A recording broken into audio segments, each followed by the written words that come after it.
Hi, Bobby. How are you today? I'm fine. Good, good. Bobby is 53 years old and has been taking medication for a severe and persistent mental illness for over 10 years. As a result of his medication therapy, Bobby developed tardive dyskinesia, which has severely limited his ability to function normally. I used to get depressed when I was living with my mom and dad before they passed away.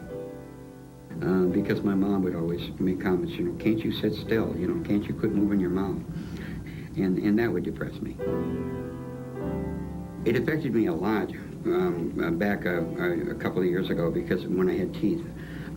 Because I was constantly pushing against them and moving against them. I'd get blisters on the underside of my tongue and right on the end of my tongue around where it's like I tried to push my tongue through my teeth. And my tongue would push against them so much that eventually it would just push one over and it would be hanging out this way and I'd just grab it and twist it and pull it out. A major problem sleeping. It's very hard to go to sleep, you know, to fall asleep because my foot is pushing against the bed and it's jerking and flopping. And it makes me very more aware of it at that time. I haven't had more than 3 hours of sleep probably in the last 6 years at any one time.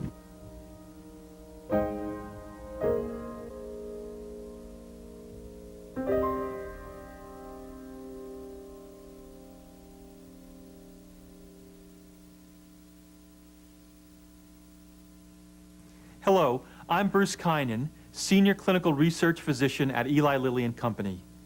Tardive dyskinesia, or TD, is an abnormal involuntary movement disorder that can result from prolonged exposure to drug treatment, generally the conventional or typical antipsychotics. The development of acute EPS with antipsychotic treatment can increase the risk for the development of TD later in therapy. However, unlike acute EPS, such as dystonic reactions, akathisia, and Parkinsonian symptoms which disappear when medication is changed or discontinued, TD has no cure and is persistent in many cases. Some medications carry a greater TD risk than others. The incidence for developing TD is approximately 5% per year of exposure within the general psychiatric population of patients exposed to conventional antipsychotic drug treatment. In elderly patients, the incidence of TD is between 25 and 40% per year of exposure. The incidence of TD is lower for atypicals and can be as low as 0.5% yearly. Clearly, new advances in pharmacologic therapy have given new hope to patients who suffer from severe and persistent mental illness. Nevertheless, given the severity and potentially permanent disability associated with TD, it is important that clinicians, particularly those working in the long-term care field, have a clear understanding of the level of risk for TD with the medication they are prescribing. There are certain risk factors that make patients more susceptible to the development of TD secondary to antipsychotic treatment. These risks include female gender, increasing age, duration of exposure to antipsychotic, ethnicity, mood disorders, and history of acute EPS. However, because all antipsychotic medications have the potential to cause TD, it is important to have an easy and reliable method to periodically monitor patients for adverse events such as TD. The purpose of this program is to talk about a systematic rating scale specifically designed to assess the motor signs associated with TD. It's called the Abnormal Involuntary Movement Scale, or AIMS. When used regularly, in conjunction with an appropriate patient examination, AIMS offers a convenient and reliable means to detect TD in patients and monitor any changes over time. Our goal is to help you become proficient in using the AIMS with your patients to help ensure that they are getting the best possible care. To do this, we first need to have a clear understanding of how TD presents in patients. TD is characterized by various irregular, involuntary movements of the muscles, which are typically seen in the perioral or facial region, the extremities, and truncal areas. But they can occur in any muscle group. These movements include writhing and serpentine movements called athetosis, which can be relatively slow and prolonged and may sometimes merge with spastic or dystonic postures. Movements can also be brief, dart-like, or jerking. These are called chorea or choreic movements. Movements that contain combinations of both, which often are seen, are called choreoathetotic movements. The AIMS has been recognized and validated as a useful tool for diagnosing and monitoring TD. This program is designed to show you the appropriate examination of patients for abnormal involuntary movements and their presentation, and how to rate specific items on the AIMS. The key feature of the AIMS is the rating of abnormal involuntary movement in each of 7 distinct body regions: muscles of facial expression, lips and perioral area, jaw, tongue, upper extremities, lower extremities, and trunk, including the neck, shoulders, and hips. Each body region is rated on a 0 to 4 scale, with 0 indicating none or normal, 1 indicating minimal, 2 mild, 3 moderate, and 4 indicating severe. Ratings are based on both the amplitude and frequency of movements. Some movements are fleeting and not sustained, so you must systematically scan all body regions throughout the examination. Ratings for items 8 through 12 are considered to be accessory, although item 8 can be used to provide an overall or global severity rating. For diagnosing TD, the Schuyler-Kane research diagnostic criteria are as follows: an AIMS rating of 2 or greater in at least 2 of the 7 body regions assessed, or an AIMS rating of 3 or greater in at least 1 of the 7 body regions assessed. In addition, a 3-month or greater history of treatment exposure to antipsychotic drugs, and a persistence of abnormal movements for at least 3 months. However, clinicians may make a diagnosis of probable TD based upon the persistence of TD signs for less than 3 months. In this program, we'll look at 2 patients being examined using the AIMS rating tool. We'll conduct the complete examination and ask you to pause the tape and record your own assessment for each of the 7 body regions. When you've finished, restart the tape and we'll review our assessment and consensus ratings we've assigned. Let's get started. Okay, Denise, how are you today? Fine. Good. I'm asking you to come today and do an exam to check for side effects of medication you're taking. So I'm looking for in your eyes, your face, your mouth, your tongue, and then it goes in your arms, your hands. Now, do you have anything in your mouth? No. Okay. No candy, gum, any kind of jawbreakers, nothing like that? No. Okay. Are you having any dental work done now? No. Okay. Do you wear dentures? No. Okay. Have you seen a dentist lately? No. Okay. When was the last time you saw a dentist? I think it was 2001. 2001, so last year. Mm-hmm. Okay. And was it for cleaning or was it for... They put some teeth Okay. and give me federal for some dentures. For some dentures, and you don't have those yet? No. Okay, so you're not used to wearing them yet? No. Okay, good, good. I noticed that you do a little rocking sometimes. Do you do that all the time or Sometimes. just sometimes? Okay, does anybody bring that to your attention? No. Okay. Well, what I'd like you to do today is for you to take your shoes off for me. Okay.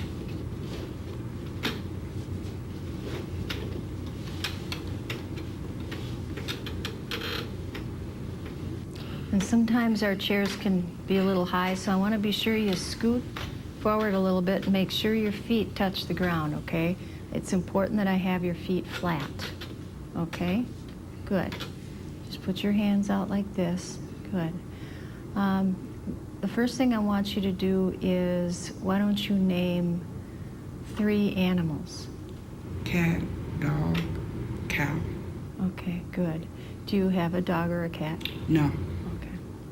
Okay. And the next thing I want you to do is open your mouth. Go. Okay, and relax your tongue in your mouth like I'm doing. Just relax your tongue.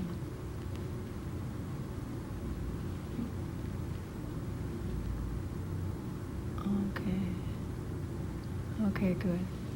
Now open your mouth and go. And just relax your tongue. Relax your tongue. Good job. Okay, good. Okay, that's fine. And then now what I want you to do is take your arms like this and can you touch your fingers like this? Okay, now open your mouth while you're doing that. Touch your fingers like that. Good. Just do exactly what you're doing right now. Okay, good.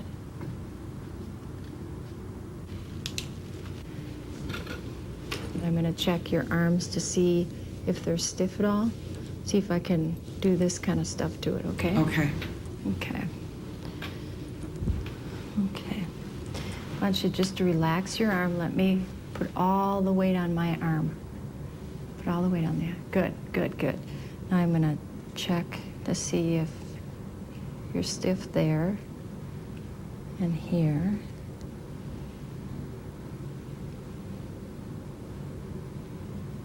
Okay, good. Your arm is okay. Good.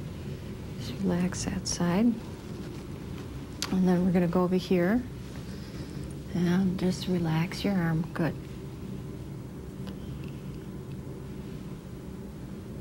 Does it hurt at all when I do this? No. Okay, good. It's okay right there. Okay, just relax. Okay, good. Okay, now what I want you to do is stand up. Okay? Just relax your hands, okay? Put your arms out in front of you like this. Just relax your hands. Good, just relax them. And name 4 types of cars. I don't know about cars. Oh, I'm sorry. Okay. How about this? Why don't you name 5 states? Okay. Kentucky. Oh, no, that's Kentucky. Iowa. Uh-huh. That's okay. Good, good. Missouri. Let's see. It's fine. Good. Just relax your hands. Okay. Do you notice if your fingers are moving around at all? Yes. Okay. Is it worse today than it usually is? Yes. Okay. When do your hands get worse? After your injection or? Usually sometime before I take my medication. Okay, the side effect medication? Mm-hmm. Okay. Okay, have you taken it lately? Not for the afternoon. Okay. Are you going to be taking it today? Yeah. Okay, good. Now what I want you to do is sit down and then put your shoes on for me.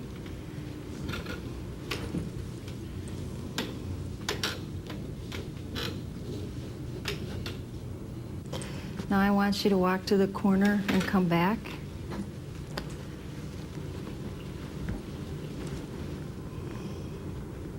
Back here.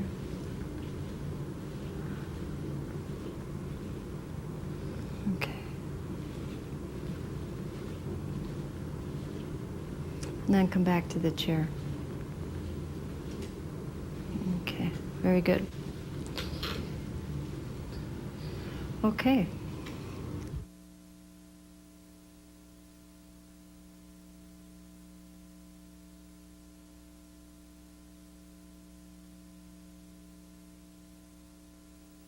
On examination, we see no evidence of frowning, blinking, smiling, or grimacing. In fact, The subject is remarkable for a lack of any facial expression or gestures. The rating for tardive dyskinesia would therefore be 0 or none. Examination of the lips and perioral area reveals no evidence of puckering, pouting, or smacking. The rating would be 0 or none. Examination of the jaw reveals no evidence of biting or chewing movements, so again, the rating would be 0 or none. Examination of the tongue reveals excess saliva in the mouth, as well as tremor in her protruding tongue. There is no evidence, however, of any chorioathetotic movements of the tongue. Therefore, the rating would be 0 or none. Examination of the upper extremities reveals no choreic or athetoid movements of the arm or hands. The patient does have a persistent large amplitude tremor in both hands. We would therefore rate the upper extremities as 0 or none for dyskinesia. Examination of the lower extremities reveals no dyskinetic movements such as lateral knee movement or heel dropping. Also, there are no choreic movements of the toes. Therefore, the rating for dyskinesia would be 0 or none. Examination of the trunk does reveal a lateral rocking movement at the waist when the patient is seated. This movement is of mild amplitude and of a persistent nature. Therefore, we would rate the trunk as a 2 or mild. Examination of this patient shows significant acute extrapyramidal side effects as evidenced by the masked face, lack of expression or gesture in other parts of the body, as well as a persistent tremor of a regular, rhythmic, repetitive nature. This tremor is also seen in her tongue and is associated with pooling of saliva in the mouth. As far as dyskinesia is concerned, there is very little evidence of typical dyskinetic movements other than the mild rocking. Overall, this patient presents with a classic picture of significant acute extrapyramidal side effects with very little evidence of TD. Because of the rocking, we would rate this patient as questionable or 1 on item 8, which is the global severity rating of Ames. Please keep in mind that if we were to rate this patient on the Simpson-Angus rating scale for acute extrapyramidal side effects, she would achieve a significant score for acute EPS. Now, let's look at another patient and see how we do. Okay, Bobby, today we're going to be doing an exam. We're going to check for tardive dyskinesia or any kind of involuntary muscle movements that you have. And I want to make sure that you don't have anything in your mouth. Do you have any gum or candy? No, I don't have anything in my mouth. Are you or have you worn dentures in the last month or so? No, I have not. Okay. And so you don't have any chewing tobacco, gum, candy, snuff, anything? No. Okay. And you don't have dentures right now? No, I don't. Okay, so you don't have any teeth? No, I don't have any teeth. Okay, okay, good. Okay, do you notice any movements in your mouth, your face, in your arms, your legs? Why don't you tell me about I have that? movement in my right foot mostly, and my right shoulder, elbow area, and my tongue. Okay. Do they currently bother you? My right foot bothers me an awful lot when I'm trying to sleep, especially. It doesn't allow me to sleep very easily, and it causes cramps and muscle spasms. My tongue, over the last, back a couple of years ago, I think, caused me to lose a lot of my teeth in the front because I was pushing against them constantly and moving them, you know. Okay.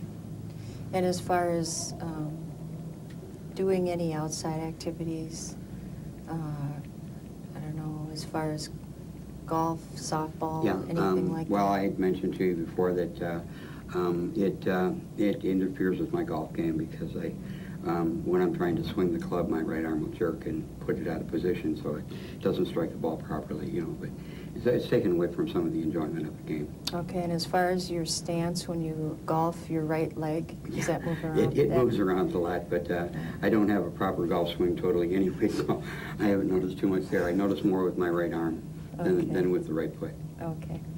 Okay, the next thing I want you to do is take your sandals off. Okay. Okay, go ahead and remove them. And if you had socks or shoes, I'd ask you to remove the socks or shoes too, but we'll just go with the sandals right now. Put your feet flat, and then just rest your hands, yeah, like that, okay? Okay, good, good.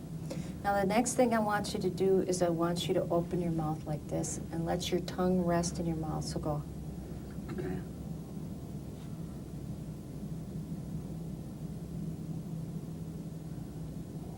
Okay, you can close.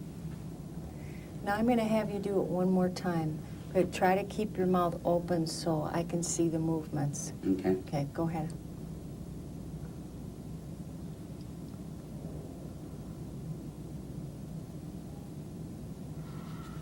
Okay, that's fine. It's an uncomfortable position leaning forward like that. Is it? Okay. Just sit back like this and put, if you could put your hands like that. That's better, okay. Okay, just one more time, open and go. Open and just put your tongue out. You put my tongue out? Uh-huh. Okay. Protrude your tongue, okay.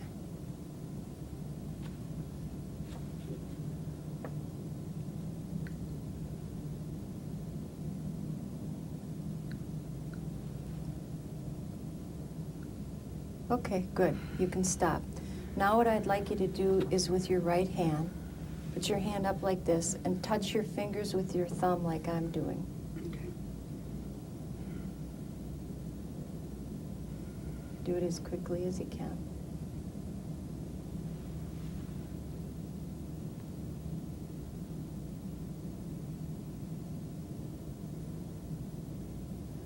Okay. Okay, good. Now I'm going to ask you to do it with your left hand. Do the same thing.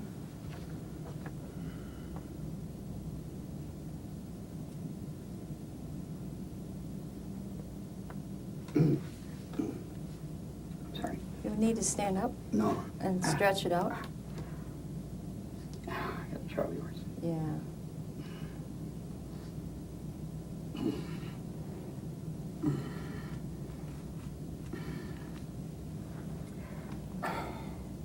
Okay, I'm sorry. No, are you okay? Yeah. Okay. It just, like I said, I get Charlie horses and stuff. Sure, The- sure. It's the constant movement and stuff, I guess, eventually wears down on the muscle. I don't know what happens, but I just Yeah. get them. It's hard on them. Okay, I'm just going to have you do this one more time. Do it with the right hand again. Do this. Okay. And just keep on looking at the...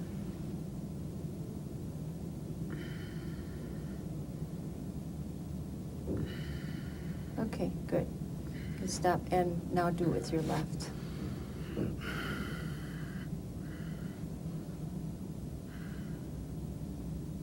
Okay. Okay, good, good. Now I'm going to check to see if you have any stiffness in your right and left arm. Okay. I'll start with your right. I'm checking for rigidity. You have to relax your arm. Just let me do all the holding. Good. Relaxed? Okay, good. It's best you can be. Checking to see if there's stiffness in his fingers, his wrists. Just hard with his movements. Okay, I'm going to just extend your arm. I'm checking to see if there's any cogwheeling in his elbow. Okay, good. You can relax. Now I'm going to do it over with your left arm. Just relax your arm. Good, good. Okay. Fingers. Any stiffness in your fingers or your wrists? No. How about in your right arm? Any stiffness? Or... Not that I've noticed. Okay, let me just feel some. Just relax. Just relax. Okay, good. Okay, just relax. Okay. Now I'm going to have you stand up. Okay. Do you have a Charlie horse at all in your... No, it's okay. I just got Okay. that one cramp. Okay, good, good. Okay, Bobby, what I want you to do is put your arms, extend your arms up like this, relax your hands. And why don't you count backwards from 100 out loud until I tell you to stop? Okay. 100, 99, 98, 97, 96, 95, 94, 93, 92, 91, 90, 89, 88, 87, 86, Okay, 80. that's good, thank you. Just relax your arms. Okay, the last thing I'm going to have you do is walk to that corner and to the chair and then Okay. walk back.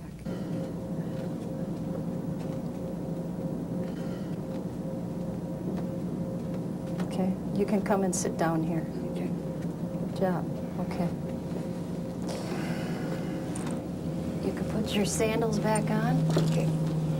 Bobby, I just want to ask you, are you aware of your movements?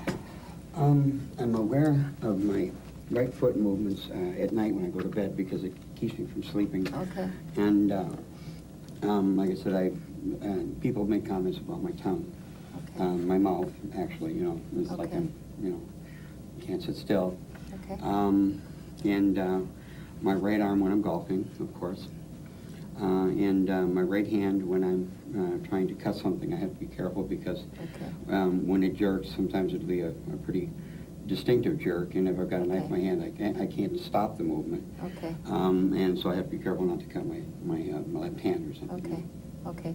So the movements are big enough where that can interfere with your daily activities and even outside activities? Yeah. Yeah. Okay. And as far as your driving? it can affect- When I'm driving, and the jerk of my right shoulder or elbow causes a slight movement on the steering wheel, nothing major, just an inch or so.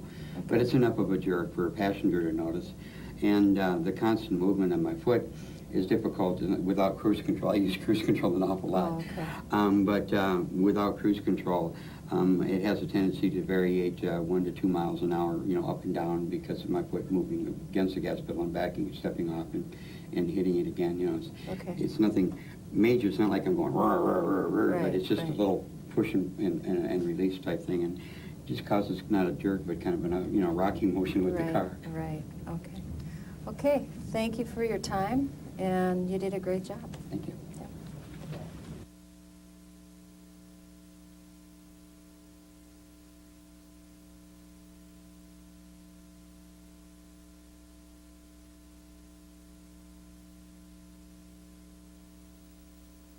On examination, we see occasional eye blinking of minimal intensity, and we see questionable puffing of the cheeks, which may be due to protrusion of the tongue from inside the oral cavity. The rating we would assign is 1, minimal. In the lips, the patient demonstrated puckering and pouting of moderate intensity, occurring nearly continuously. We would assign a rating of 3 or moderate. The patient demonstrates occasional lateral movements of the jaw of mild intensity and relatively infrequent. We would assign a rating of 2 or mild. Examination of the tongue reveals chorioathetotic movements inside the mouth as well as when the tongue is protruded. We would rate this as a 3 or moderate. Examination of the upper extremities demonstrates continuous, large amplitude, rapid choreic movement of the arm. There also appears to be occasional mild amplitude, choreic movements of the fingers. We would rate the upper arm as a 4 or severe. Examination of the lower extremities reveals continuous, moderate amplitude foot tapping, seen predominantly on the right lower extremity. In addition, there are occasional large amplitude choreic movements of the toes. We would rate this as a 3 or moderate severity. Examination of the trunk reveals occasional moderate amplitude pelvic gyrations, as well as minimal tilting of the head on the neck. We would rate trunk movements as 2 or mild.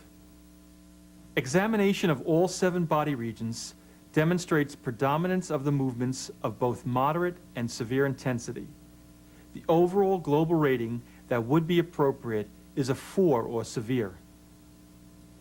We hope that you have found this program helpful. As you use the AIMS as a regular component of the assessment and periodic follow-up for TD, you will become very familiar with the various manifestations of abnormal involuntary movements. To get the most benefit from the AIMS tool, it's important to become thoroughly familiar with the AIMS rating tool along with the suggested examination procedure. Be sure to refer back to this video periodically to review examples of the various movements that may be seen in each body region. It's also important to follow a systematic method of examining patients for abnormal involuntary movements. With experience, you will become more proficient in recognizing these movements and in assigning severity ratings to each body region, and you'll find that you can complete a full examination in a more efficient and timely manner. When my doctor first prescribed Haldol, okay, for example, he never informed me of the possibility of picking up tardive dyskinesia until after I started coming up with symptoms. I think that a person should be explained that there could be a complication with a side effect. I was never told the side effects involved tardive dyskinesia. They gave me a pamphlet on Haldol and it never said anything about TD.